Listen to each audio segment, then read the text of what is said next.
오늘의 사건 반장입니다. 다방업주 2명을 잇따라 살해한 이모 씨가 강도살인 혐의로 구속됐습니다. 이 씨는 경찰 조사에서 강해 보이고 싶어 범행을 저질렀다고 진술한 가운데 과거에도 비슷한 수법으로 수차례 절도 행각을 벌여 수감 생활을 한 사실도 드러났습니다. 사전 예약을 하고 식당을 찾았지만 빈자리가 없어 결제 금액 취소를 요구했다가 거절당했다는 손님의 사연에 대해서 식당 측이 사건 반장을 통해 반박하고 싶다는 입장을 전해왔습니다. 손님들이 예약 시간보다 1시간 20여 분 일찍 와서 난동을 피우는 등 사실과 다른 부분이 있다는 주장입니다. 12살 딸을 성폭행한 30대 남성이 무죄를 선고받았다며 억울함을 호소하는 어머니의 제보가 들어왔습니다. 남성 측이 피해자 나이가 13세 미만인 점을 인지하지 못했고 성행위를 한 사실도 없다고 주장한 가운데 재판부는 검찰이 제출한 증거만으로는 혐의를 추단할 수 없다고 판단했습니다. 뾰로롱 안녕하십니까? 자, 백성훈 변호사님. 네. 그 오른쪽에 앉아 계신 이분 혹시 네. 누군지 아시나요? 처음 보는데. 너무 오랜만에 뵈가지고 지금. 예. 작년에 본 것 같은데. 아, 그래요? 네, 작년에 뵀는데 올해 처음 봐가지고. 보셨어요? 전 처음 초면인데. 작년 계속 가물가물해요 지금. 가물가물해. 네. 진짜 제가 정초부터 말이죠. 이자연 기자 때문에 정말 이 뚜껑이 확 열릴 뻔했습니다. 왜 제 뚜껑을 열라 그러세요, 근데? 뭐 하고 오셨어? 어디 갔다 오셨어? 너무 죄송합니다. 제가 독감이 걸리는 아이고. 바람에 아이고. 목소리가 나오질 않아서 이제 찾아뵙질 못했는데 이제 회복했으니까 더 좋은 모습으로 인사드리도록 하겠습니다. 세상에 제가 이자연 기자한테 아플 때 전화했더니 가수 전인권 씨하고 통화를 하는 줄 알았어요. 아무튼 우리 가족 여러분들도 독감 조심하시고요. 바로 시작하겠습니다. 진실 추적자 사건 반장 시작합니다. 오늘은 사반이 해결한 2가지 사건 후속으로 시작합니다. 자, 지난 4일 방송된 경춘선 변태남. 텅 빈 전철 안에서 20대 여성 앞에 두고 음란 행위를 했던 이 녀석. 방송 이후 철도 경찰이 CCTV 추적 끝에 검거를 했고 자백을 받아냈습니다.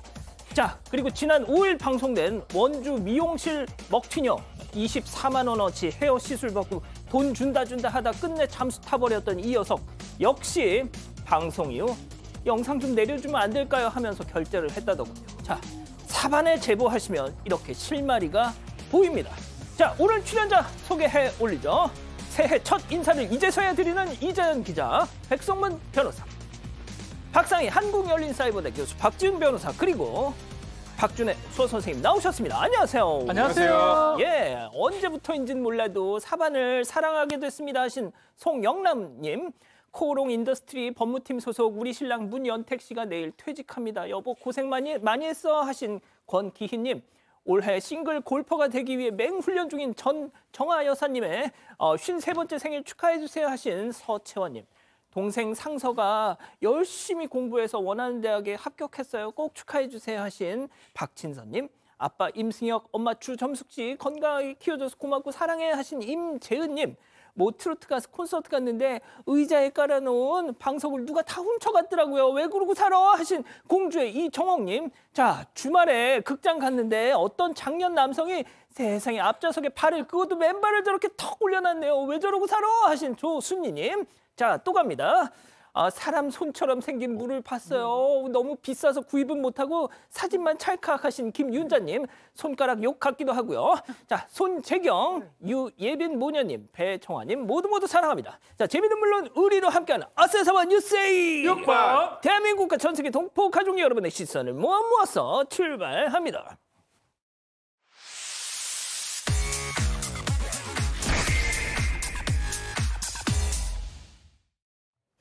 첫 번째 달려보죠.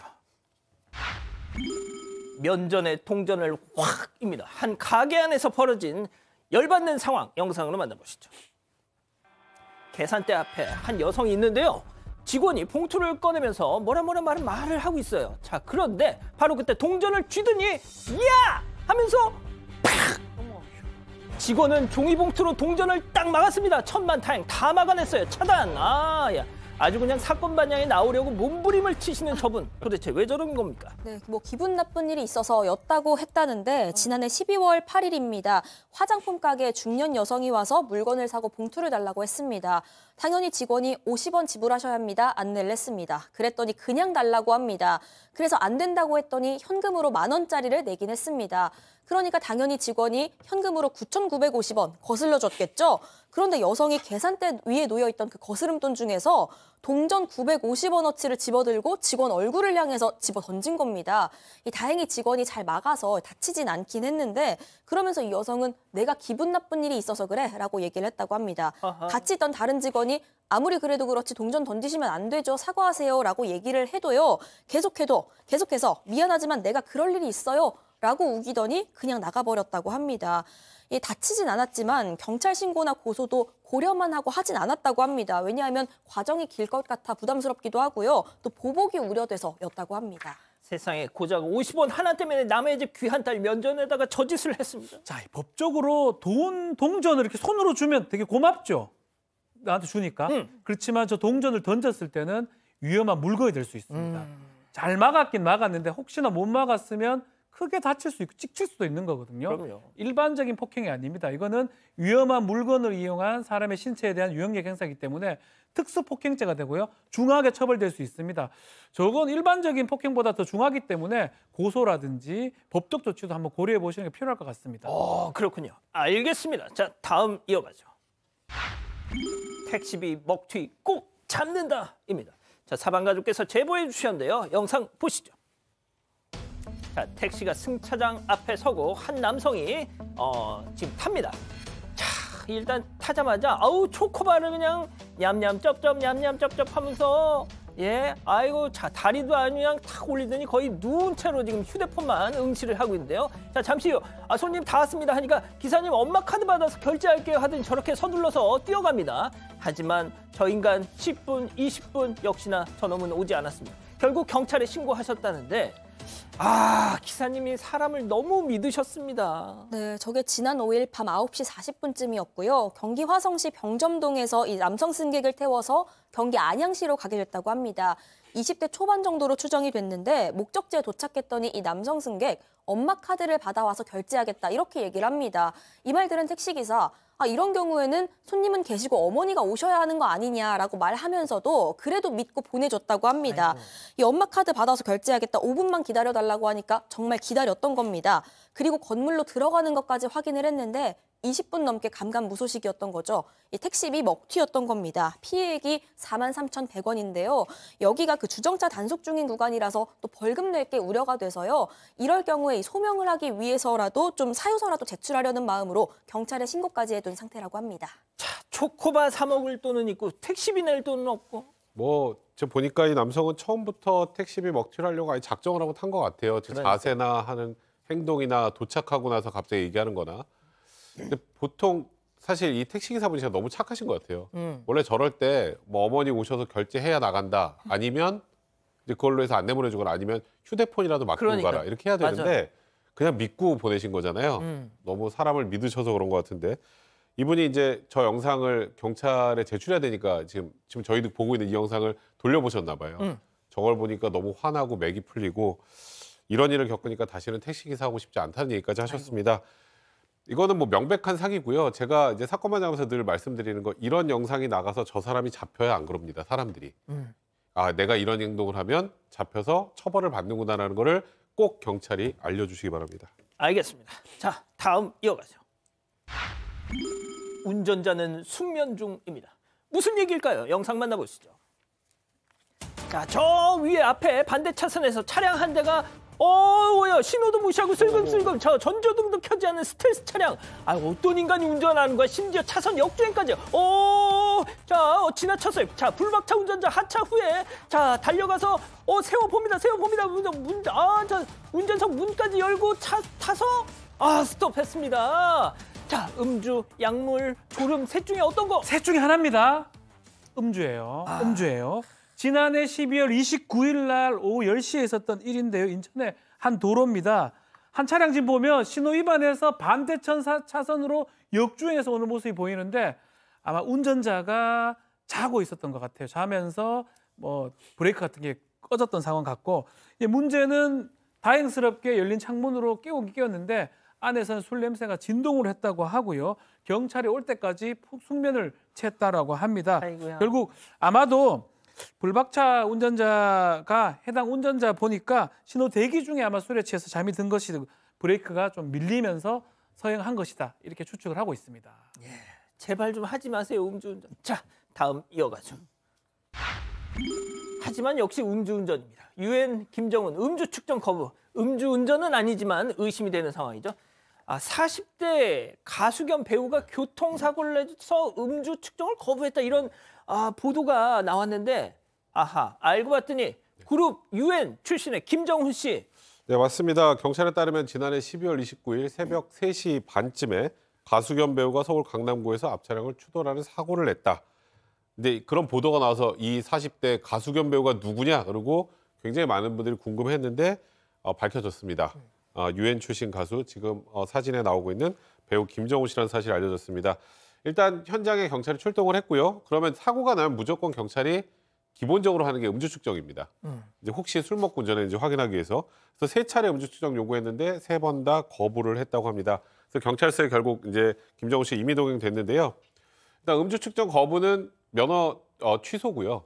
그리고 뭐 면허 취소 수치 나온 거하고 똑같습니다. 처벌도 거의.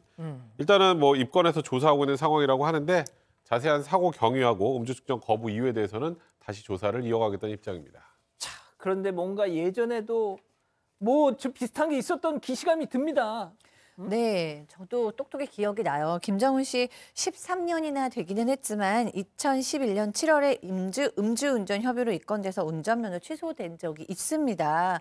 그런데 지금 이제 또 음주운전을 했어요. 음주운전은 사실 습관이라고 얘기를 하는데 지금 그렇다고 생각해도 되지 않을까라는 생각이 들 정도입니다.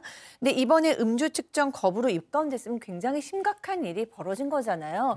그래서 지금 자중해야 되는데 12월 31일에 그러니까 이 입건된 지 이틀 후에 자신의 SNS에 새해 인사와 함께 본인의 이제 영상을 올렸어요. 그러니까 지금 이 심각성을 지금 모르는 게 아닌가라는 생각이 들면서 논란이 일어나고 있습니다. 그렇군요. 알겠습니다. 자, 다음 이어가죠. 차량 문 열더니 홀랑입니다. 사방 가족께서 제보해 주신 영상 만나보시죠. 자, 슬금슬금 주차장으로 다가오는 저 검은 그림자. 자, 주차된 차를 쓱 살펴보더니요. 옆으로 사라지는데, 자, 잠시 후 차 뒤에서 뾰로롱 하고 튀어나온 저 나타난 사람, 연신 주변을 살피더니 슬쩍 운전석에 타고 지금 뭔가를 찾는지 저 안에서 막 번쩍번쩍이죠. 자, 잠시 후에 다시 차에서 나오는 저 사람, 자, 뒤쪽으로 빠져나와서 유유히 사라집니다. 자, 이거 뭐 딱 봐도 차량 털이범이죠. 많이 이상하죠. 차량 털이범의 전형적인 모습입니다. 자기 차 아니고요.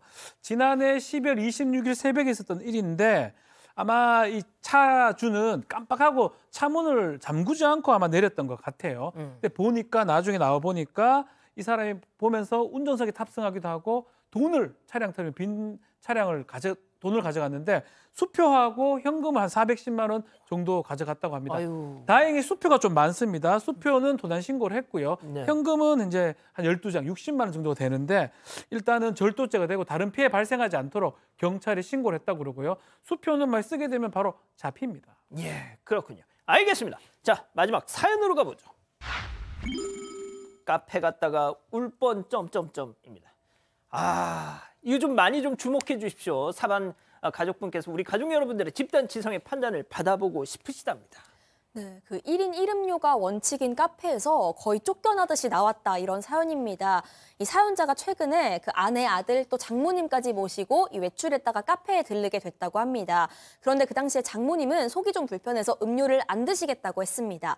그래서 음료를 3잔만 시켰는데 대신에 케이크 2개를 추가로 주문을 했습니다. 그래서 카페에서 총 37,000원어치를 주문을 했는데 일단 가게에서 포크를 3개만 줬습니다. 그래서 저희 4명이니까 하나만 더 주세요 했는데 딱 잘라서 음료가 3잔이라 더 드릴 수 없어요 라고 거절을 했다는 겁니다. 어허. 일단 이것만 해도 좀 무안하고 기분이 나빴는데 심지어 그 직원이 아니 근데 4명이시라고요? 3잔만 주문했으니까 한 잔 더 주문하셔야 합니다 라고 안내를 했다는 겁니다. 어허. 이 아무리 사정을 설명을 해도 1인 1음료가 원칙이다. 케이크만 주문하신 경우에는 안에서 못 드시니까 그냥 나가서 드세요. 라고 얘기를 했다는 거죠. 아이고야. 결국 사연자랑 가족들이 음료며 케이크며 시킨 거를 그냥 싹 포장해서 가지고 나왔다고 합니다. 인원수대로 음료 주문 안 한 건 맞지만 그래도 이 카페에서 총 금액으로 따지면 인당 9,000원 이상을 썼거든요. 그런데도 이런 원칙만 고집하니까 기분 나쁘고 이해도 안 된다라는 사연입니다. 자, 요즘 뭐 이와 관련한 논쟁이 정말 많죠. 사연자께서는 방금 설명해드린 그 상황을 촬영한 동영상까지 보내주셨는데 이 가게가 특정될 수 있어서 그거는 보내드리지 않겠습니다. 자, 기다리고 기다렸던 부처 핸즈업타임 유튜브 JTBC 뉴스 채널과 사건 반장 독립 채널에서 8천여 분의 우리 가족 여러분들 함께하고 계신데요. 채팅창에 OX로 함께 참여해보시죠. 먼저 사연자 손님입니다. 어머머머머머머. 사장님. 장사 완전 이상하게 하신다. 이게 도대체 무슨 셈법이야. 저희가 더 비싸게 팔아드린다고요. 예? 자, 음료 4잔 값이랑 음료 3잔에 케이크 2개. 뭐가 더 비싸요? 세상에 감사하다고 못할 망정 뭐 사람 수대로 음료 안 시킬 거면 나가서 먹으라고? 이 양반 이거 아니야? 배가 불렀네 이거. 동그라미. 그렇습니다. 들어보세요. 다음 직원. 손님. 여기 좀 보세요, 여기. 분명히 적혀 있잖아요. 1인 1음료. 이게 우리 가게 원칙입니다. 음료 하나 시켜놓고 나눠 마시면서 몇 시간 죽치고 있는 사람들 때문에 저희가 얼마나 힘든지 아세요? 우리가 오죽했으면 이럴까? 그리고 케이크 팔아봤자 저희 남는 거 없거든요. 음료 파는 게 더 남아요. 자, 우리 별로 안 고맙거든, X. 그렇습니다, 박 변호사님. 뭐 우리가 뭐 아직 가게 주인이 아니기 때문에 그런 입장일 수 있지만 1인 1음식 그 정도면 이해가 되는데 그러니까. 1인 1음료는 조금 이해하기 어렵고 저는 또 이걸 한번 지적을 하고 싶습니다. 어차피 자리가 4개잖아요. 3개 시켜놓으면 하나 빈 자리 누가 와서 먹습니까? 어차피 빈 자리입니다. 자리하고 저는 관계가 없는 얘기 같아요. 그냥 영업 방침 중에 납득하기 어려운 영업 방침 아닌가 생각이 들고 뭐 지금 사실은 케이크가 더 비싸고 더 좋지 않나요? 음료수를 자꾸 고집하는 게 이해가 안 되네요.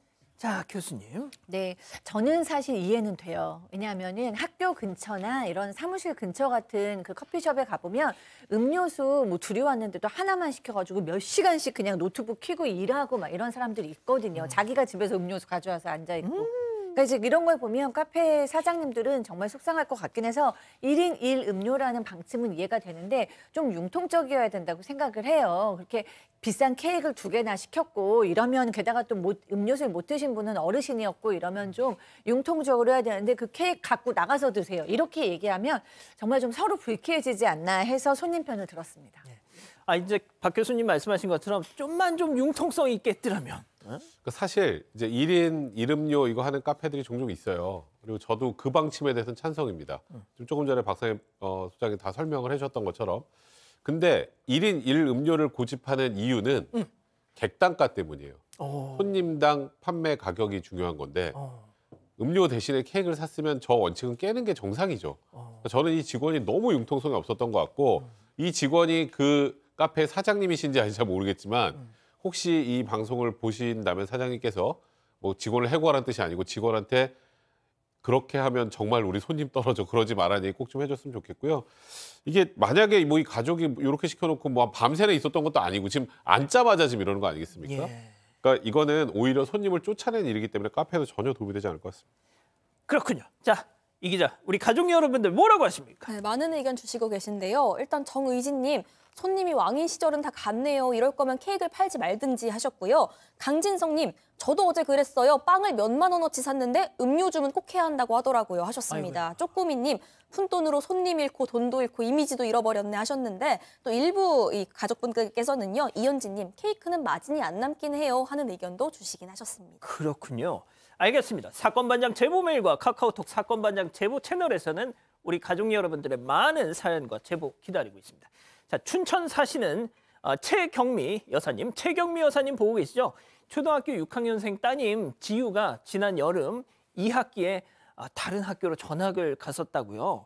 한 학기만 다니고 초등학교 졸업을 하게 된 건데, 자, 그런데 지난 토요일 이전 학교 담임 선생님이 집에 오셨더라는 겁니다. 선생님 손에는 앨범이 들려 있었다는데, 자, 바로 이거 지유의 6학년 1학기 활동 사진이 담긴 앨범 말이죠.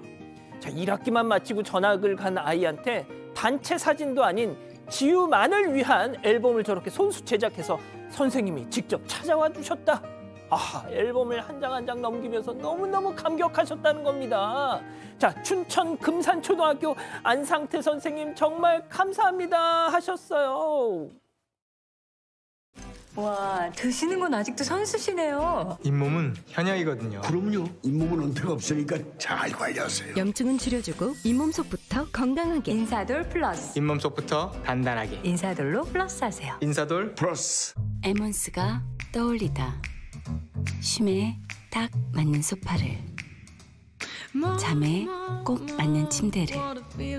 이것이 공간을 채우는 에몬스의 요즘 생각. 에몬스.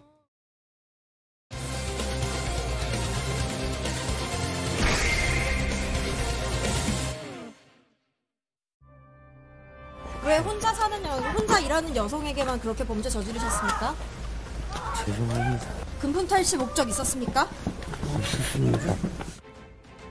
경기 고양시와 양주시에서 다방 여주인 2명을 살해한 이모 씨가 지난 금요일 밤 붙잡혔습니다. 이 씨는 모자와 마스크로 얼굴을 가린 채 취재진 앞에 나타났는데요. 연신 죄송하다는 말을 반복했지만 경찰 조사에서는 전혀 다른 모습을 보였다고 합니다. 인생의 절반가량을 교도소에서 보낸 이 씨, 그 범죄 행각을 파헤쳐 봅니다. 자, 금요일 밤에 강릉에서 잡혔어요. 네, 붙잡혔습니다. 일단 이모 씨 같은 경우에는 지난달 30일에 경기 고양시에서 다방 여주인을 살해를 했습니다. 그리고 도망치다가 지난 2일에 경기 파주시의 한 치킨집에서 무전 취식을 하고 돈통을 들고 달아났고요. 그러다가 지난주 목요일과 금요일 사이 경기 양주시에서 또다시 한 다방 여주인을 살해를 했습니다. 그 피해자의 시신이 5일 아침에 발견이 되기도 했는데 그러면서 지난 5일에 이 씨에 대한 공개 수배가 내려졌습니다. 그리고 그날 밤 12시간 만에 이 강릉의 한 재래시장에서 이 씨가 붙잡혔습니다. 경찰에 따르면요, 이 CCTV에 찍힌 이 씨의 특이한 걸음걸이가 결정적인 단서가 됐다고 합니다. 지금 나가고 있는데 오른쪽 다리를 바깥쪽으로 쓰는 듯하면서 걷는 버릇이 있습니다. 술에 취하면 저렇게 걷는다고 하는데요. 강릉의 시장 거리를 형사들이 탐문하고 있는데 그 형사들의 눈에 저 이 씨의 걸음걸이가 딱 포착이 됐던 겁니다. 이 범행 당시는 물론이고 체포 당시에도 이 씨는 술에 취한 상태였습니다. 다방 여주인 2명을 살해하고 30만 원씩 60만 원을 도둑질을 했습니다. 60만 원에 사람 목숨 2명의 목숨을 앗아간 겁니다. 자, 강도 살인 혐의로 구속됐는데요. 유족들 하루만 더 빨리 잡혔어도 이렇게 울분을 토하셨습니다. 유족의 목소리 들어보시죠.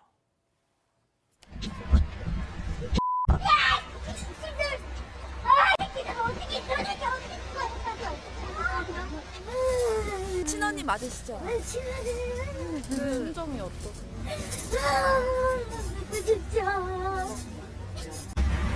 뉴스 계속 보고 있었어요. 뉴스 짠도 안 짠다. 어떻게 바뀌는 줄 알고 계속 보고 있었어요, 지금. 한달이면 기쁜데, 동생이 죽었는데 잡히면 또 어떻게 할 거예요? 저도 죽었는데. 아니, 일찍잡혀서 무슨 난 죽었잖아요. 자, 백 변호사님, 그 1차 범행과 2차 네. 범행 사이에 이 간격이 좀 있었단 말이죠. 네. 만약에 1차 살인 이후에 저 인간을 잡았더라면. 예? 그러니까 사실 최근에 많은 분들이 아시겠지만 연쇄살인은 잘 일어나지 않습니다. 뭐 연속살인이라고 해서 한 장소에서 2사람을 살해한 경우도 종종 있지만 그 정도로 지금 우리나라의 촘촘한 CCTV와 경찰의 수사력 때문에 연쇄살인이 일어나지 않는다고 하는데 일단 뭐 경찰도 어려움은 있었던 것 같아요. 왜냐하면 12월 30일 날 최초 첫 범죄를 저지른 이후에 파주에서 서울로 오는 과정에서만 뭐 지하철인가를 탑승을 했고 그리고 두 번째 범행을 범한 저 양주까지 이틀 동안 걸어갔다고 합니다. 그리고 CCTV가 잘 미치지 않는 개천이나 공원 등 위주로 걸어 다니다 보니까 뭐 현금 사용하고 하면 현실적으로 뭐 CCTV만으로 추적하는데 좀 곤란함을 겪을 수밖에 없었겠죠. 그리고 수사에 혼선을 주기 위해서 뭐 새 옷을 사 입거나 아니면은 뭐 겉옷을 이렇게 뒤집어 입거나 그래서 본인의 행색을 좀 다르게 꾸미기도 했었다고 합니다. 하지만 이제 아쉬울 수밖에 없는 건 너무 기간이 오래 걸렸죠. 범인을 검거하는데 거기에다가 일단 1차 살인이 벌어지고 저 사람의 신원을 하루 만에 특정을 했습니다. 신원 특정되면 이제 잡는데 금방이잖아요. 예. 그런데 3일에 이제 이게 범인을 잡는 게 쉽지 않네 해서 공개 수배를 하겠다라고 내부적으로 의사결정을 했지만 공개 수배 전단이 뿌려진 건 지난주 금요일 5일이었습니다. 그러니까 범행이 벌어진 다음이라고 봐야 될 것 같습니다. 2차. 예. 그래서 이 당시에 이제 어떻게 하다 이렇게 된 것인가 했는데 이제 경기 북부청 관계자는 일단 이 씨가 파주를 못 벗어났다고 생각을 했고 뭐 지금 현재 우리 수사력이나 CCTV 촘촘함을 고려하면 금방 검거될 거라고 생각이 들어서 공개 수배를 잠정 연기했다고 하는데 공개 수배를 제 시간에 제대로 했더라면 한 아쉬움이 남는 건 분명히 사실입니다. 예, 이게 뭐 그 전문가들마다 의견은 분분합니다만 공개 수배의 효과는 분명 있습니다. 어떤 식으로든 제보가 들어온단 말이죠. 그중에 진짜 결정적인 제보도 있고 그렇지 않은 경우도 있지만 자, 박 교수님, 도대체 왜 일면식도 없는 여성, 그것도 2명씩이나 죽였답니까? 네, 이 씨가 경찰 조사에서 얘기하기를 교도소 생활을 오래 하면서 본인이 무시당한다고 생각을 했다라고 합니다. 그래서 본인이 약하다고 이렇게 무시당한 거기 때문에 술을 마시면 강해지는 모습을 보여주고 싶어서 범행을 저질렀다라고 진술을 했고, 그러면서도 이제 취재진이 또 왜 강릉까지 도주했냐라는 말에는 무서워서 도망갔다라는 얘기를 했어요. 이 사람의 말을 믿는다고 하면 이 사람이 오랫동안 교도소에서 아주 그냥 평생을 살았다고 얘기해도 좋을 만큼 오랜 시간을 있었는데, 교도소 범죄자들을 연구한 분들에 의하면 이 교도소 안에서는 뭔가 강력살인을 저질렀거나 살인사건을 저지른 사람들이 이 눈으로 이런 그냥 이런 범죄를 저지른 사람들을 이제 뭐 위협한다던가 서열을 매기던가 이러다 보니까 사실은 그 안에서도 굉장히 그 위계가 질서가 있다라는 거죠. 그러니까 평생을 그 안에서 이제 열등감을 느끼지 않았을까 하는 생각이 듭니다. 그렇기 때문에 나와서도 좀 본인이 강하다는 느낌을 갖고 싶었고, 문제는 그런 강하다는 느낌을 술 취했을 때 자기보다 힘적으로 약한 60대 여성들을 타겟으로 삼았다는 거예요. 홀로 자영업을 하는 여성들을 타겟으로 삼아서 이렇게 살인을 저질렀는데, 글쎄요, 이거를 지금 그냥 단순히 한심하다라는 얘기로 표현할 수 있을지 모르지만 본인의 열등감 때문에 이렇게 끔찍한 살인을 저지른 것으로 보입니다. 강해 보이고 싶었다.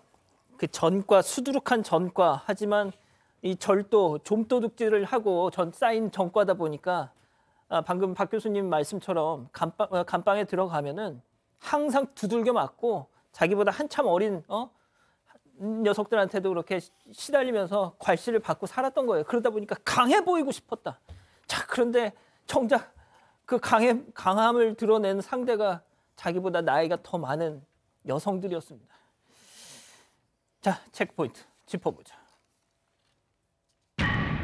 삶이 곧 범죄입니다. 네, 삶이 곧 범죄다 지금 얘기를 했는데, 지난해 11월에 출소해서 범행을 저질렀다고 하는데 실제로는요 2009년 5월부터 계속 범죄를 저지르고 징역을 삽니다. 징역 10년을 받고 출소 후 2018년 3월 달에 또 징역 1년 받고, 출소 후 2020년 9월 달에 또 징역 1년 선고를 받고, 또 출소 후에 2023년도에 또 징역 1년 선고를 받고 23년 11월에 출소를 했는데, 마지막 범죄 2022년도에 범죄도 사실은 눈여겨봐야 되는데 주로 절도 범행을 많이 저질렀는데 패턴은 비슷해요. 경기 북부에서 통상 해요.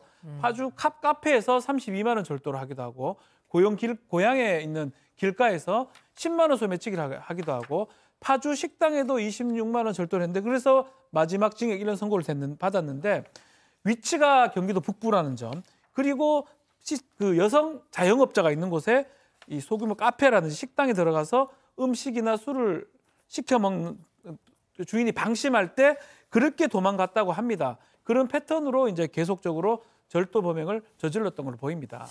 저희가 이 먹튀 사건, 무전 취식 이런 거 많이 전해드리잖아요. 사건 반장에서. 자, 보세요. 이자도 말이죠.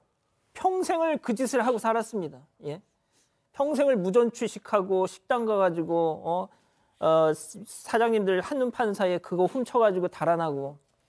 그러니까 이제 뭐 먹튀범들을 우리가 좀 주목을 해야 되겠다는 생각도 저는 이 사건 보면서 드는데, 자, 중요한 거, 저런 좀도둑 이제 연쇄 살인범이 됐습니다. 오윤성 교수님한테 도대체 이게 뭔지 좀 물어봤잖아요. 네, 이 자리에 계시지 않기 때문에 그 분석을 좀 전해드리자면요. 일단 이 인물, 이 50대인데 22년을 복역했다는 건 이 성인 되고 대부분의 시간을 감옥에서 보냈다는 겁니다. 그렇기 때문에 어떤 일반인들의 이 도덕 윤리의식과는 상당히 거리가 있을 거다라고 분석을 했고요.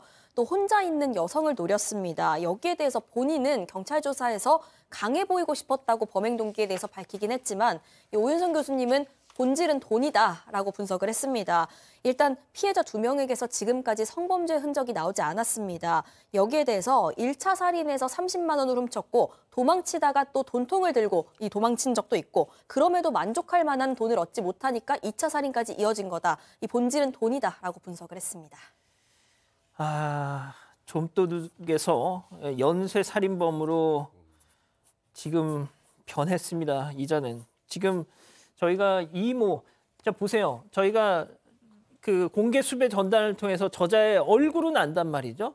자, 그런데 경찰에서 아직도 이름은 공개하지 않고 있습니다. 어떻게 될까요? 뭐 일단 수요일 날 경기북부경찰청에서 신상 공개 심의가 열린다고 하는데 뭐 제가 이런 표현 써도 될지 모르겠습니다만 100% 공개될 겁니다. 일단은 지금 받고 있는 혐의가 강도살인 2건입니다. 강도살인은 형량이 사형하고 무기밖에 없어요. 그리고 우리가 통상 한 명이 아니라 2명을 이렇게 끔찍하게 살해한 경우에 사형이냐 무기징역이냐 둘 중에 선고도 둘 중에 하나가 나오는 경우가 일반적입니다. 이 정도 강력 사건은 흔치 않은 강력 사건입니다. 그래서 신상 공개는 당연히 될 건데 이걸 왜 저렇게 질질 끌고 수요일 날까지 가야 하는지 물론 경찰을 제가 비난하는 게 아니라 우리나라의 절차가 그렇다 보니까 이 절차에 대해서는 사실 국민들 입장에서는 굉장히 불만이 나올 수밖에 없는 상황 아닌가 싶습니다. 이미 공개 수배 전단으로 얼굴 다 공개했는데도 지금 보세요. 모자 씌우고 마스크로 가리고 이름은 지금까지도 공개 안 하고 있습니다. 이모 50대. 이게 뭡니까 도대체 이게. 예? 일단 수요일 날 어떤 잔지 제대로 한번 다시 짚어보죠. 정리하겠습니다. 두 번째 사건 이어갑니다.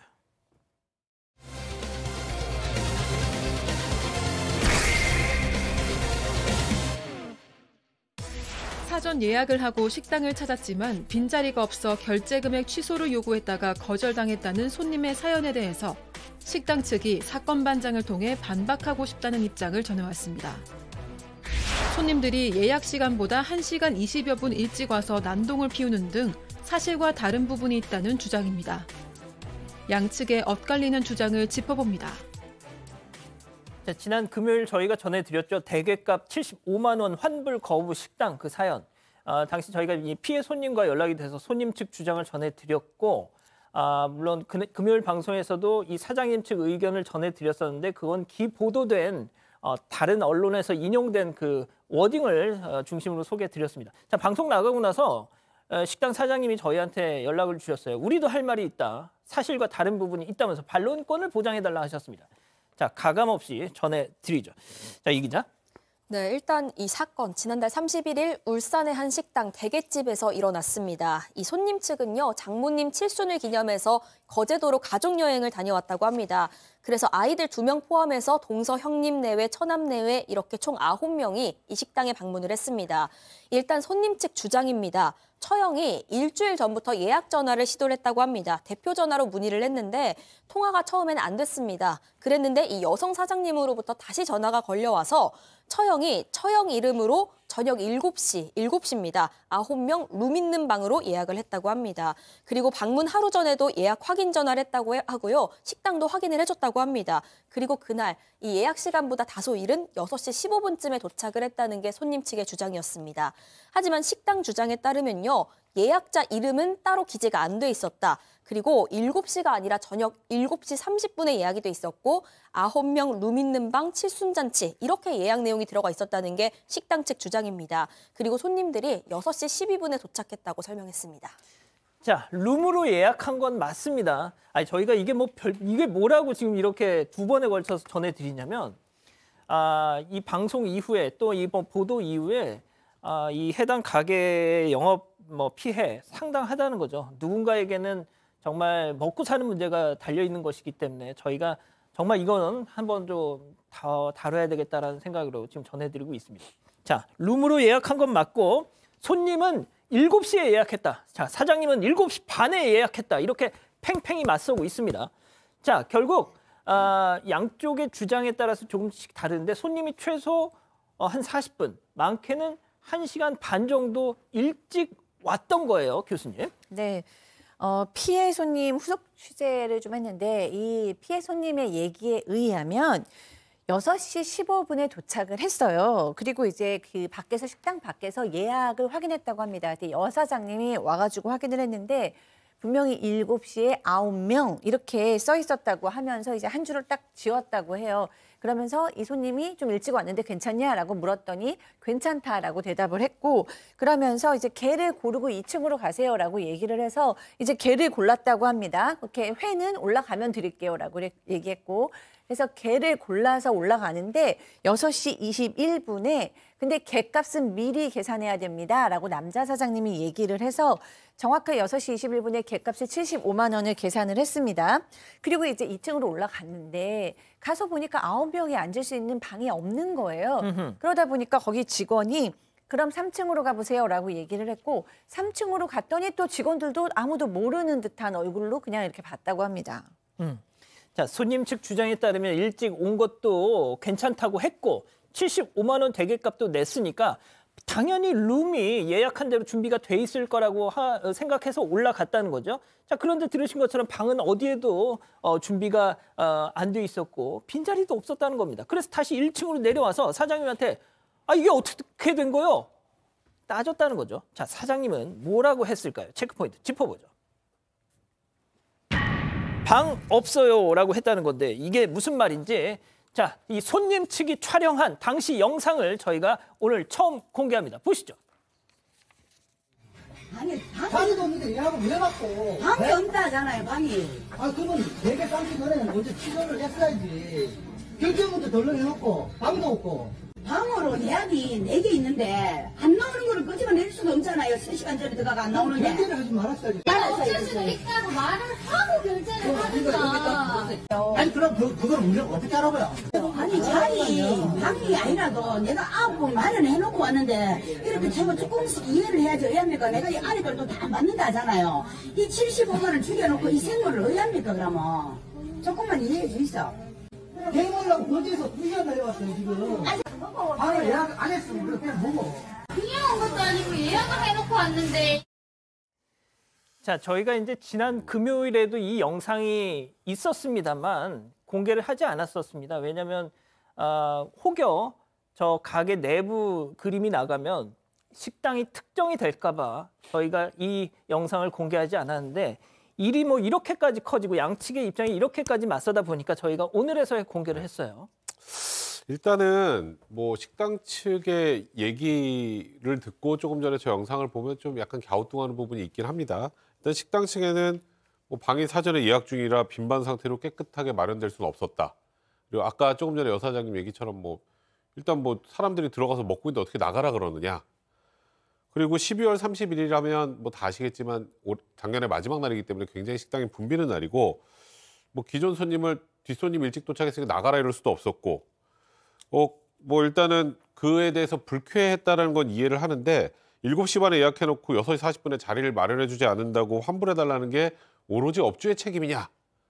이거는 오로지 우리 가게만의 잘못은 아니고 손님도 잘못이 있다라는 게 식당 측의 입장이지만 저 아까 제 개인적인 생각으로는 영상상으로는 조금 이해 안 되는 부분이 있는 건 맞습니다. 자, 박 변호사님, 예. 지난 금요일에 출연을 하셨었잖아요. 그래서 그렇죠? 이 내용 전해주셨는데 식당 측은 100% 우리 탓이 아니다. 그래서 대게값 75만 원 전액 환불은 좀 과도하다 이렇게 얘기를 하고 계시는데 말이죠. 네, 손님 측 주장은 조금 다르죠. 손님 측 주장에 따르면 올라간 지 5분 만에 그게 6시 한 27분입니다. 그래서 예약된 방이 없다고 내려왔고 그때 지금 어떻게 된 게 물어보니까 남자 사장이 잘 모르겠다고 얘기를 했다고 합니다. 예약한 방도 없고 또 먹기가 좀 어렵기 때문에 환불해 달라고 하니까 그때 지금 했는 것처럼 개가 이제 죽었기 때문에 어렵다라고 지금 하는 상황이고 손님 측 입장에서는 그런 부분이 좀 이해가 안 된다라고 하고요. 좀 더 말씀을 드리면 6시 53분에 경찰에 신고를 합니다. 경찰이 현장에 와서 경찰도 비슷하게 얘기를 해요.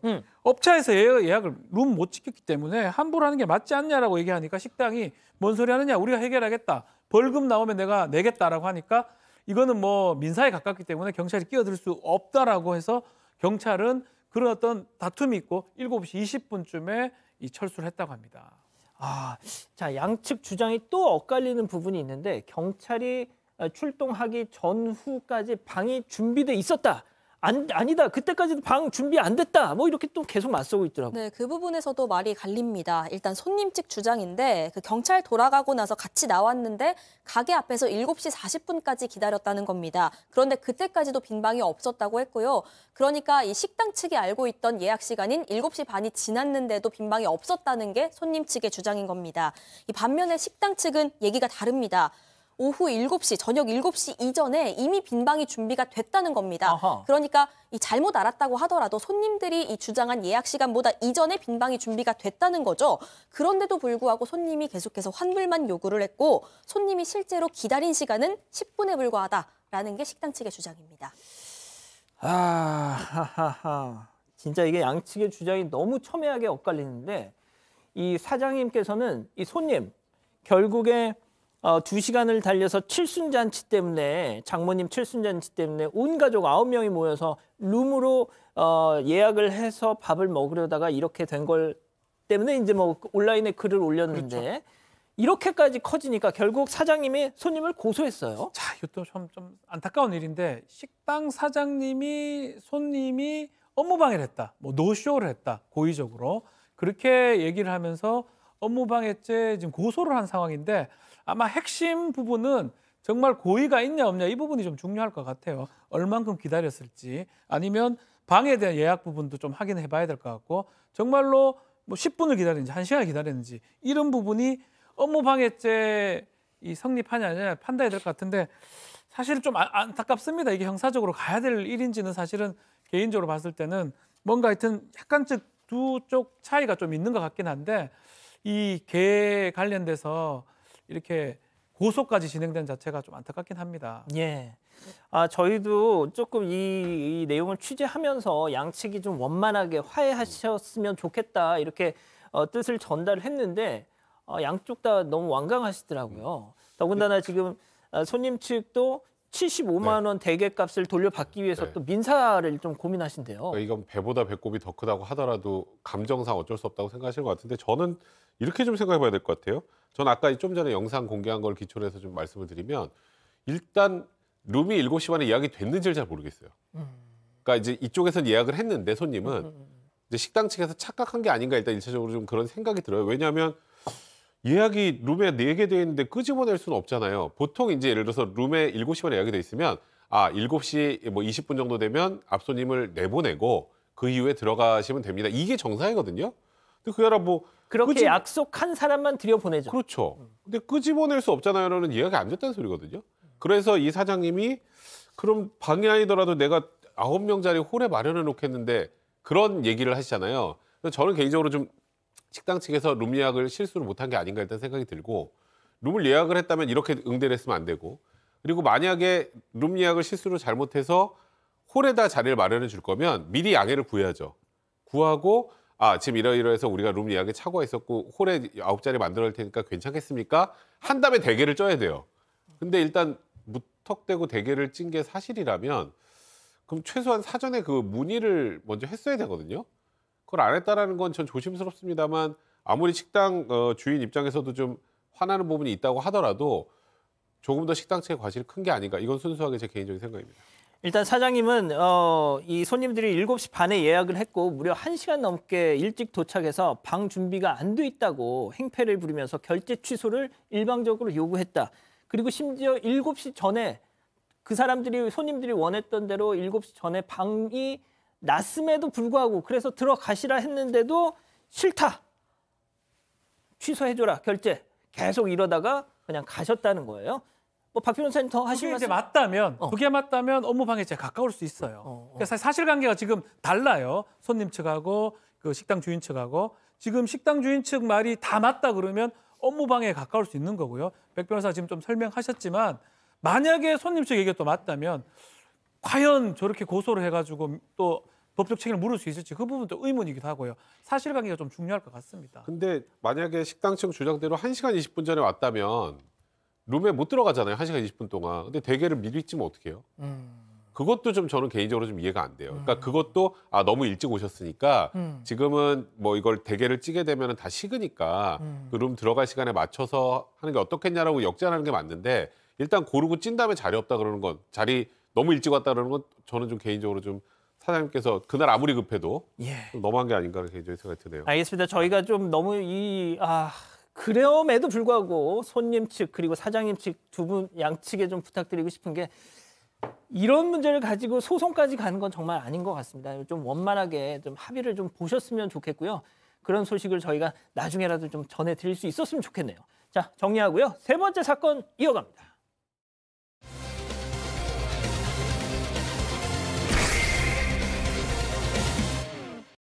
열두 살 딸을 성폭행한 30대 남성이 무죄를 선고받았다며 억울함을 호소하는 어머니의 제보가 들어왔습니다. 남성 측은 피해자 나이가 13세 미만인 점을 인지하지 못했고 성행위를 한 사실도 없다고 주장한 가운데 재판부는 검찰이 제출한 증거만으로는 혐의를 추단할 수 없다고 판단했습니다. 무죄가 선고된 이유를 들여다봅니다. 자, 온라인 커뮤니티를 뜨겁게 달군 어머니의 글이었는데 오늘 저희 사건 반장이 직접 제보도 주셨어요. 네, 일단 사건이 있었던 게 지난해 5월 28일입니다. 이 가정이 한부모 가정이고요. 제보자가 딸을 혼자 키우고 있다고 합니다. 지난해 이날 딸이 산책 갔다 오겠다면서 밤늦은 시간에 이 집에서 나갑니다. 그런데 딸이 금방 돌아올 줄 알았는데 아이가 오질 않는 겁니다. 그래서 카톡도 하고 전화도 수십 통을 했는데 연락이 안 됩니다. 애가 타고 있었는데 1시간쯤 지났을 때 이 딸이 비에 홀딱 젖은 상태로 집에 돌아왔습니다. 어쨌든 무사하게 돌아와서 다행인데 이게 참 박 변호사님 네. 뭔가 좀 걸립니다 이게. 그렇죠. 그래서 이제 제보자 어머니가 물어봅니다. 너 어디 갔다 왔느냐 물어보니까 딸이 어떤 얘기 했냐면 국밥집에서 아는 언니를 만나가 좀 늦었다. 이런 식으로 얘기를 하는데 뭔가 이상해서 계속적으로 추궁을 하니까 결국은 딸이 이제 실토를 하게 되는데 본인이 하는 랜덤 그 채팅 어플을 통해서 만나서 놀 사람이라는 취지의 글을 올렸고요. 올리니까 지금 누가 30 남성인데요. 36세입니다. 같이 놀자. 지금 만나 놀자라고 하니까 제가 14살인데 괜찮을까요? 하니까 괜찮다. 그런 건 상관없다라고 이런 얘기가 와갔다는 것을 알게 된 것입니다. 자, 이 남성은 아파트 지하 주차장에서 딸을 태우고 나서 외진 길로 향했다고 합니다. 자, 두려움을 느껴서 도망갈까 이 딸은 생각도 했지만 해코지를 당할까 봐 그냥 가만히 있었다는 건데요. 제보자분의 얘기 들어보시죠. 아이를 데리고 올라갔고 보니까 이제 그런 진대가 있고 해서 무인생인 줄 알았고 그래서 나오려고 하는데 그때부터 이제 아이가 집에 가야겠다. 엄마가 계속 연락이 온다. 집에 간다고 하니까 이제 그때부터 계속 몸으로 이렇게 약간 밀치고 그런 게 있었대요. 그러니까 저희 아이도 덩치가 있고 키가 있으니까 수갑을 채운 거죠. 그렇게 땡이를 하고 난 뒤에 올 때는 저희 집에 훨씬 지나친 이제 내정거장 거리에 있는 그쪽에 이제 내렸고 저희 아이는 거기서 걸어오면서부터 저랑 통화를 했거든요. 그때부터 이 전화를 받을 수 있었다고 하더라고요. 자, 교수님. 네, 지금 제보자께서 설명해 주신 얘기에 따르면 이제 어마어마한 지금 심각한 사건이에요. 이 아이가 뭐 지금 12세로 봐야 되는데 만으로 12세 아이가 이렇게 이 남자하고 무인태를 간 겁니다. 이 남자가 이제 무인태를 데려간 건데 거기서 이제 얘도 놀라니까 저 가야 돼요 라고 얘기를 하면서 방을 나가려고 했더니 왜 가야 되는데 왜 라고 얘기를 하면서 이제 딸의 옷을 벗기고 성추행 성폭행을 했습니다. 그때 이제 어떤 쇼핑백도 가지고 들어갔는데 그 안에는 성인용 기구가 있었다고 해요. 근데 그 기구를 사용하기도 했고 또 딸이 저항하니까 가만히 있지 않으면 어떤 일이 일어날지 모른다라고 협박을 했어요. 그리고 손을 가죽 수갑으로 묶었고 아이의 다리와 엉덩이를 때리기도 했다고 합니다.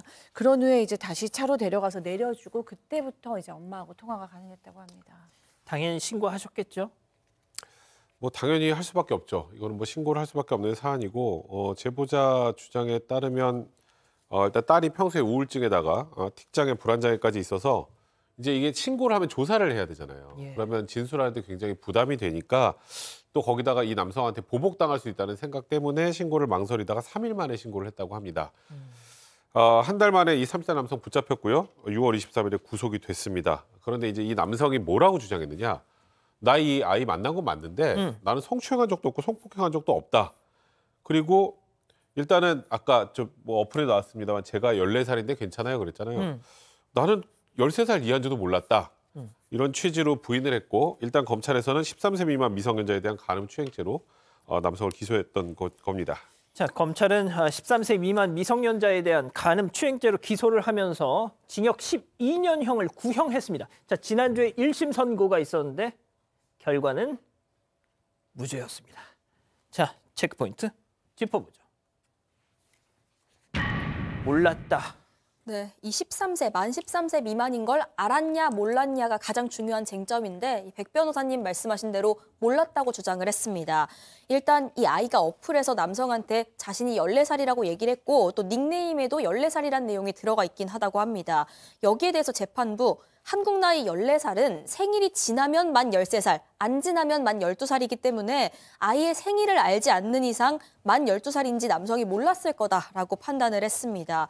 여기에 더해서 이 남성, 이 아이의 키가 158cm, 이 성인 평균 정도의 체격이고 당시의 옷이나 어떤 목소리 같은 걸 봐도 만 13세 미만인지 여부는 물론이고요. 미성년자인지도 알기가 어려운 상황이었다고 주장을 했습니다. 하지만 엄마인 제보자는 그렇다고 하더라도 아이 또래 중에서도 이렇게 비슷하게 키 큰 아이들이 있다. 또 성인으로 오해할 정도로 성숙한 얼굴은 절대 아니고 이 당시에도 화장기 없는 앳된 얼굴이었다 주장을 했습니다. 여기에 더해서 이 남성은 그 성인용 기구들 보여주긴 했지만 이거 이용한 적은 없고 때린 적도 없다고 부인했습니다.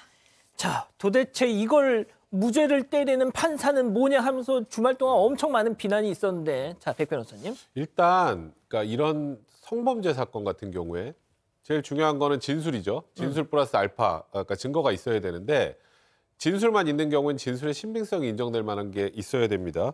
일단은 재판부에서 판단하기에는 진술 플러스 알파가 있느냐 봤더니 이 아이의 신체에서 남성의 정액 반응이나 DNA가 전혀 검출되지 않았고 이제 성인용 기구들로부터 뭐 성추행이 이용됐다 뭐 이런 얘기도 했는데 그러니까 이 피해자가 언급했던 성추행 기구가 아니라 성인용 기구가 아니라 다른 거에서 피해자의 DNA가 검출됐기 때문에 일단은 피해자가 집에 가서 씻고 막 이런 일 당했다는 것 때문에 다 씻고 해서 DNA 반응이 나오지 않았을 가능성도 있지만 지금 이 진술도 좀 흔들리고 그리고 아까 13세 미만인 여부에 대해서도 흔들리고 실제로 플러스 알파된 증거가 없었기 때문에 이걸 했다고 단정할 수 없다. 그러니까 의심의 여지가 없을 정도로 입증됐다고 보이지 않는다는 취지로 무죄를 선고한 겁니다.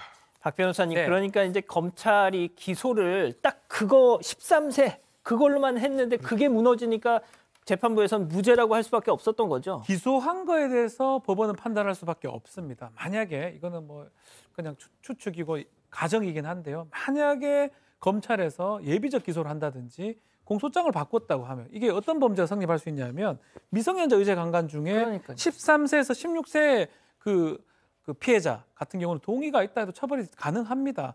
그거를 만약에 추가를 했다 그러면 어떻게 될지 뭐 그 부분이 조금 뭐 되고요. DNA 같은 것도 발견됐기 때문에 뭐 유사 강간죄라든지 강제추행죄 여러 가지 범죄가 있는데 너무 13세 미만의 그 의제 강간죄만 하다 보니까 아마 그렇게 되지 않았을까 이렇게 예상이 됩니다.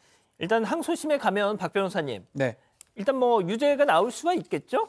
뭐 추가를 하거나 검찰 입장에서는 12년 엄청 큰 징역형을 구형을 한 거거든요. 무죄가 된 만큼 거기에 타당하게 아마 공소장 변경을 한다든지 추가를 한다든지 할 가능성이 있고요. 그렇게 된다 그러면 저는 바뀔 가능성은 충분히 있다고 생각이 듭니다. 지금 저 CG로도 나가고 있지만 이 아이 상태가 지금 정신병원 폐쇄병동에 있을 정도로 너무너무 상태가 안 좋다고 합니다. 자, 이 아이의 어떤 회복을 위해서는 정말 검찰의 역할이 항소심에서 다시 한번 좀 필요해 보입니다. 자, 이렇게 정리하고요. 별별 상담소 이어갑니다.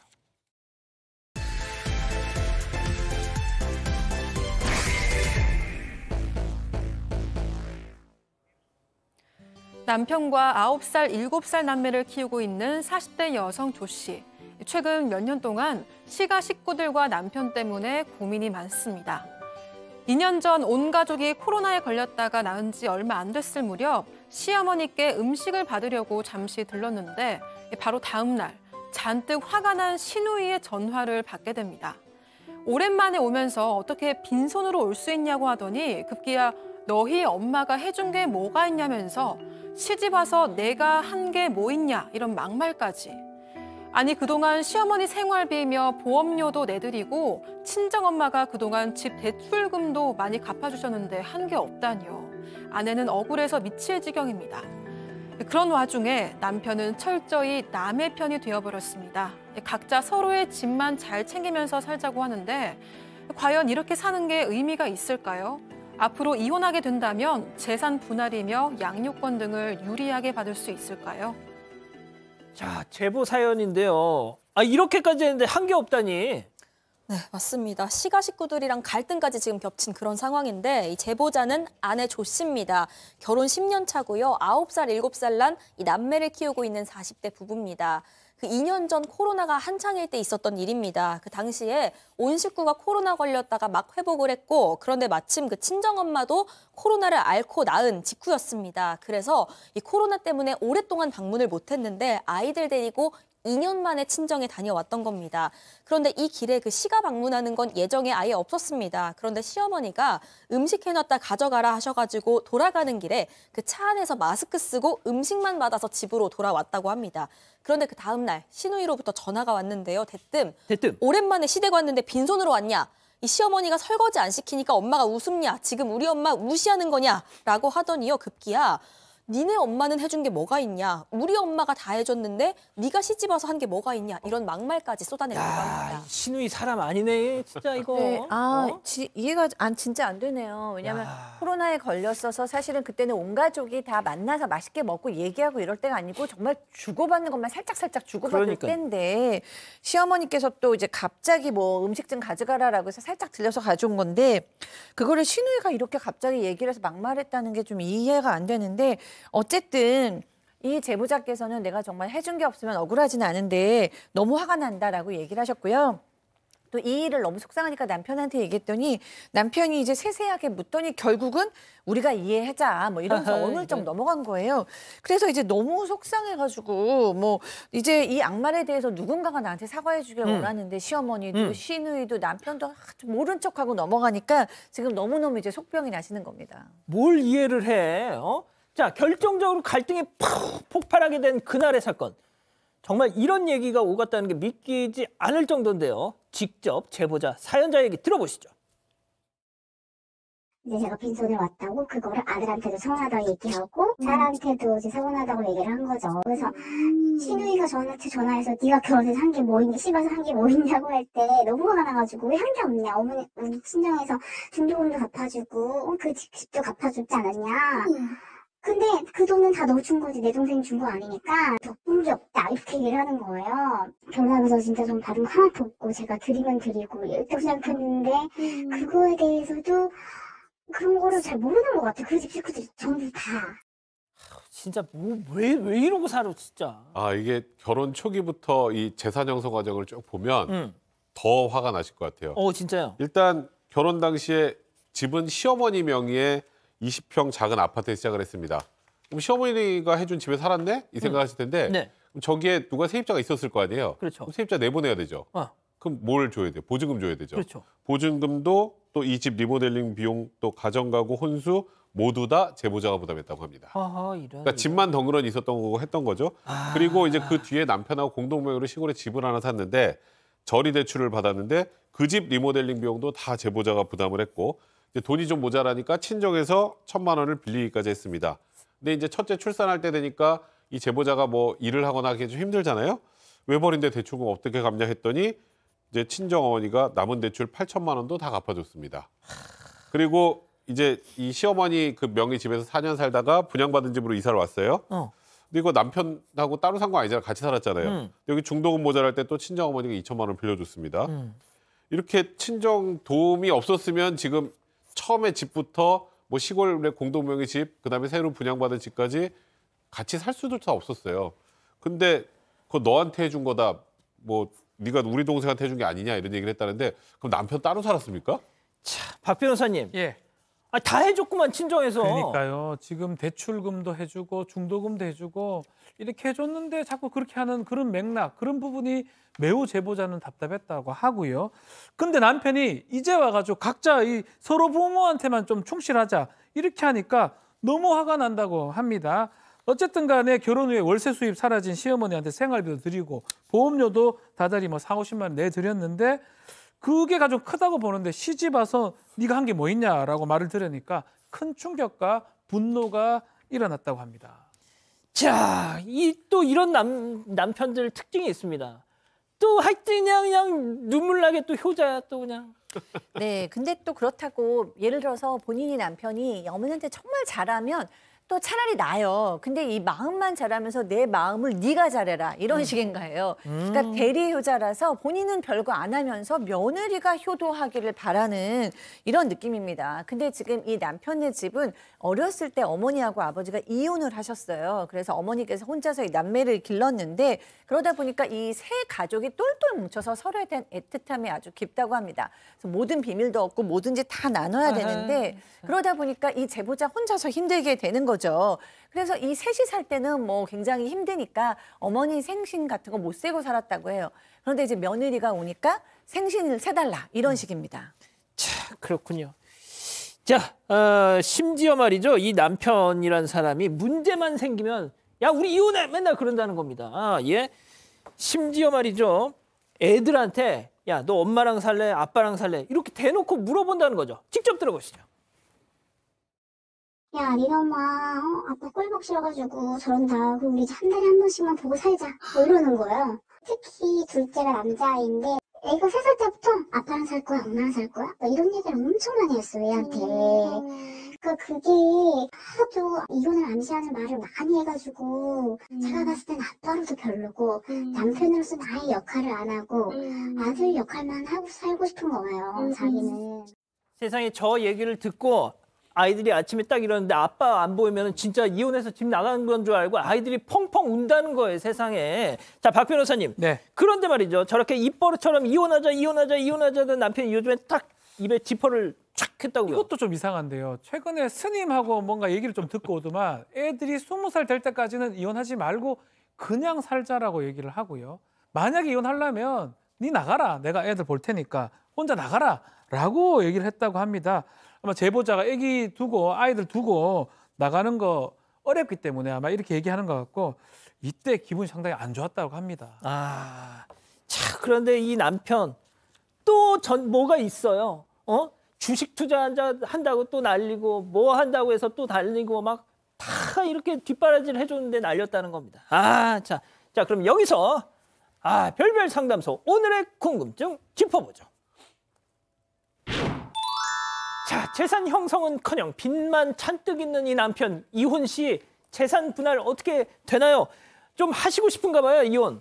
글쎄요, 뭐 이혼 사유도 뭐 있는 거 충분히 있는 것 같기도 한데 이제 재산 분할은 이제 유리한지는 좀 더 따져봐야 될 것 같아요. 꼼꼼하게 어떻게 하는 게 본인한테 더 유리한지 재산 빚도 막 같이 계산이 되기 때문에 그 부분을 좀 확인한 다음에 이혼 소송이라든지 그런 부분들을 고려를 해봐야 될 것 같습니다.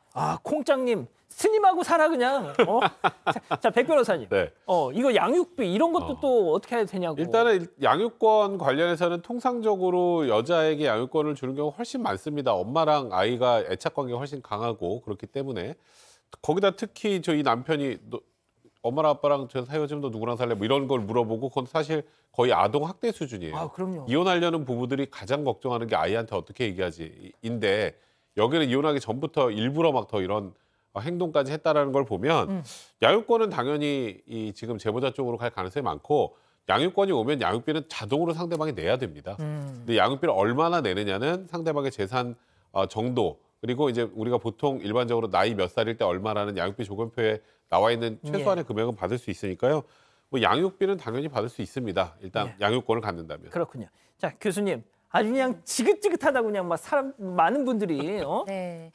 그렇죠. 저는 이런 케이스 꽤 있는데 이게 자격지심에서 온 것 같아요. 자격지심에서 오다 보니까 이 친정 어머니가 너무 많은 걸 해줬잖아요. 생활비, 보험비, 보증금, 리모델링비, 대출비, 그다음에 중도금까지. 그런데도 뭘 해줬냐라고 얘기를 하고 왜 우리 엄마한테 오는데 빈손으로 오냐, 무시하냐 뭐 이런 게 자격지심에서 오는 것 같은데 남편이 잘못하시는 거죠. 이 오리지널 패밀리 원가족의 문제를 벗어나지 못하고 지금의 아내랑 불화를 겪으시는 분들이 상당히 많은데 지금의 가족이 더 중요하다는 걸 알고 노력하셨으면 좋겠습니다. 자, 우리 가족 여러분들 의견도 짧게. 네, 미카님, 남편이 이상하고 시집 식구들은 진상이고 어쩜 하나같이 똑같을까 하셨고요. 박진호님, 시가 문제의 모든 근본 원인 대부분이 남편입니다. 이런 의견 주셨습니다. 아유, 진짜. 자, 별별 상담소 이렇게 정리하고요. 글로벌 픽 이어갑니다.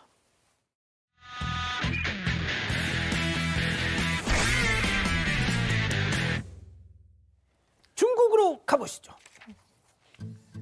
네, 갓길에 세워진 차가 천천히 움직이기 시작합니다. 자, 무슨 일인지 운전석 문은 물론이고요. 트렁크까지 다 열어둔 채로 출발을 합니다. 이 모습을 본 맞은편 행인 황급히 차로 달려가서 운전석에 올라탑니다. 그리고 그제야 차가 멈춰 섰습니다. 음주운전? 아닙니다. 그런데 아무도 없던 것도 아니었습니다. 이 천천히 움직인 차 안에는 다름 아닌 강아지 한 마리가 혼자 타고 있었다고 합니다. 설마? 맞습니다. 차가 움직이기 직전 열린 문으로 강아지가 폴짝 올라타죠. 얼마 뒤에 차가 천천히 움직이기 시작을 합니다. 설마? 맞습니다. 사실 이 강아지 차주 반려견이었습니다. 볼일 보러 차주가 차에서 내렸는데요. 그만 브레이크 채우는 걸 깜빡했던 겁니다. 그런데 강아지가 이 사실을 알 리가 없겠죠. 평소같이 차에 휙 올라탔는데 그만 기어봉을 건드렸고요. 아이고. 차가 출발해버렸던 겁니다. 이 강아지의 운전 소동은 아주 짧게 끝났고요. 이 모습의 누리꾼들 그냥 이참에 운전 가르쳐보자 라면서 강아지를 데려 응원했다고 합니다. 미국으로 가보시죠. 네, 사람들이 딱 한 곳을 향해 좀 있으면 보시면 전력 질주를 합니다. 아, 네, 심지어 반대편에서도 우르르 몰려드는데요. 지진 났나요? 네, 운동장도 아닌 마트에서 이렇게까지 뜀박질을 하는지 바로 이 텀블러 때문이었습니다. 에? 그냥 보기엔 일반 텀블러하고 별반 차이가 없어 보이죠? 그런데 여기 모인 사람들 모두 이 텀블러를 갖겠다는 일념 하나로 추위도 경험해요. 지금 바깥에까지 줄이 저렇게 서 있습니다. 아예 전날에 와서 텐트를 치고 밤을 새운 사람들도 있었습니다. 아유. 게다가 기다리다 못한 남성, 계산대를 뛰어넘어 텀블러를 들고 도망치려 한 일도 벌어졌습니다. 아유, 왜 저러고 살아? 네, 이 텀블러는 캠핑 용품으로 유명한 한 업체가 스타벅스와 협업을 해서 제작을 한 건데요. 최근 불에 전부 타버린 차 안에서 이 텀블러만 멀쩡해서 더 유명해지기도 했습니다. 뿐만 아니라 리미티드 에디션, 네, 특별 한정판으로만 제작해서 사람들을 더 안달나게 만들었습니다. 자, 우리 구매자 이야기 한번 들어보시죠. I typically don't stand in line for anything, but I had to have this cup. And it's the shade of pink, it's the glitter, it's beautiful. Everything's pink. 네, 이 텀블러는 약 65,000원 정도 하는데요. 세상에. 되게 비싸네요. 근데 이미 품절이고 재입고 계획도 없다는 소식에 중고거래 사이트에선 웃돈을 붙여 거래되고 있다고 합니다. 초반에는 하나에 39만 원에 거래가 되더니 지금은 무려 10배나 뛴 가격에도 없어서 못 팔 지경이라고 하네요. 헉, 계속해서 미국 가시죠. 네, 주차장 바닥은 물론 차 위까지 새카만 새들로 잔뜩 뒤덮여 있습니다. 무서워. 네, 한두 마리도 아니고 셀 수조차 없이 많은 새들이 모여있는 모습인데요. 새들은 가만히 서서 크게 움직이진 않고 간혹 몇 마리들만 낮게 날아서 저렇게 차 위를 옮겨다닙니다. 무서워. 이날 이곳에 있던 목격자는요. 적어도 수천 마리는 될 것 같다 이렇게 말을 했는데요. 이 새들은 차가 지나가든 말든 경적을 울리든 말든 아무 신경도 쓰지 않았다고 합니다. 때문에 오히려 사람들과 차가 새를 피해 조심조심 다녀야 했습니다. 무섭다니까. 한간에선 새들이 떼지어 다니면 지진 나는 거 아니냐. 지진. 네, 이렇게 무서워하기도 했었는데 이 새들 그냥 철새라고 합니다. 이맘때쯤이면 텍사스에서는 흔히 볼 수 있는 광경이라고 하고요. 또 공격성도 없어 위험하지도 않다고 합니다. 그냥 조금 똑똑한 탓에 먹을 게 많은 음식점, 쇼핑센터에 가만히 죽치고 앉아서 음식을 노리고 있는 거라고 합니다. 그런 또 말 못할 사연이 있었군요. 알겠습니다. 예. 자, 사랑하는 사건반장 가족 여러분, 내일 폭설이 내린다고 하는데요. 따뜻한 밤 보내시고요. 저희는 내일도 별이 6개 반, 사반 6반, 저녁 6시 반 다시 옵니다. 안녕히 계십시오.